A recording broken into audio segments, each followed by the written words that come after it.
in April of 1945. Pull it up now. In the letter, Stimson suggests that the two men meet to discuss a highly secret matter. So, now this is an actual document in the National Archives. What I have for you is not the actual document, but it is a facsimile, so take one and pass it back.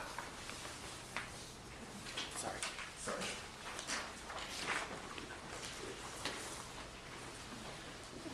What I want each of you to do individually is just take a few minutes. We'll take like 2 or 3 minutes. It'll be brief.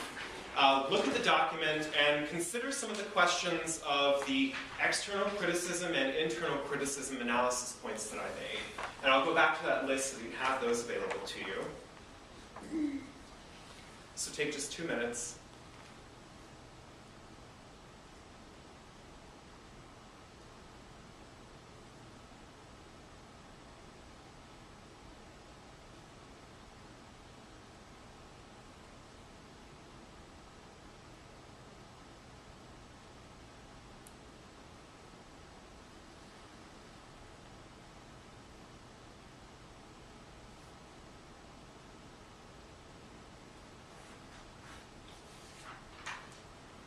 And note anything that strikes you as interesting, as peculiar, and then question that. Why is it interesting?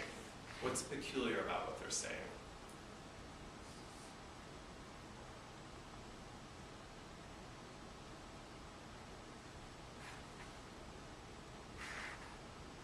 And what is actually trying to be said with this document?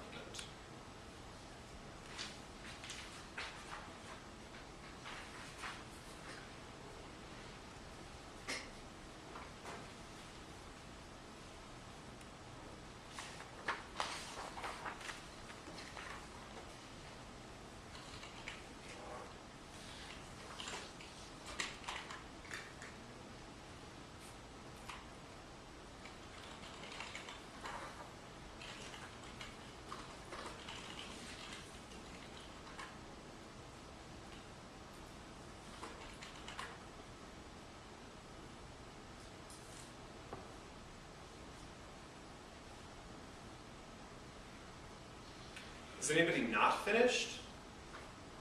No? Awesome. So, did anything about this document, let's start first with some external criticism, some external observations about it. Did any bit of it strike anybody? I'll go back to it here. It's very secret. Yes.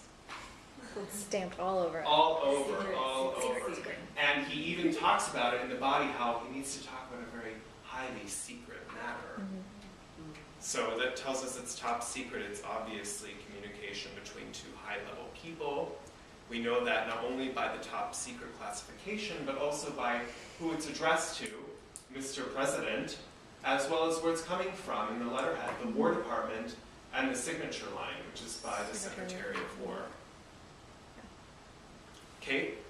I think it's interesting too that you can kind of see how many hands have read the document. Mm-hmm. So the man who wrote it, and then like the notes that it looks like the president made himself, but then there's like underlining, the little extension, the stamp, the saw, just like it was obviously seen by a lot more than just the president and the Secretary of War. Absolutely. And one of the things that I want to point out that you sort of brought up, the president's note down here on the bottom, here indicates that not only is it top secret, but it's important because he needs to put this on the list tomorrow, Wednesday the 25th.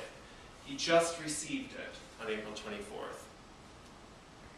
The other thing that I noticed was that it's not something that anybody wants to put down what the subject matter is. Right. It's a secret matter that I need to talk with you about. Nobody wants to actually document what it is that's being talked about. So along those lines, and thinking about that, and let's switch over to our internal criticism. What you know about the time period, what you know about what was going on at the time, what do you think that highly secret matter is that he's wanting to discuss? I wrote down, when was the bombing of Japan? I actually have that answer here. Well, no, I didn't. I put down a different answer here. But that's correct. It is about the Manhattan Project, which was directly related to the atomic bombings of Hiroshima and Nagasaki, I believe. So yeah, it was the Manhattan Project, the program that led to the development of the atomic bomb. And even though it doesn't mention that, you can pretty much infer it by just that, by the fact that by the date of it, which is 1945, we know at that point we were in World War II. And you can also note that if it's 1945, the war ended in 1945. So this kind of gives us an idea that that's what it's relative to. The secret nature, the dates, and then also who is between the president and the Secretary of War. That was another thing too, was that Truman took office after this project was well underway. That's right. Clearly, the Secretary of War knew about this prior to his presidency. So. That's right. And if you dig into the historical timeline, April 24th, 1945 was actually only 2 weeks after he took office. So it was very pressing for the Secretary of War to discuss this with the now president. Did anybody else have any comments about this document, this primary source? Kate?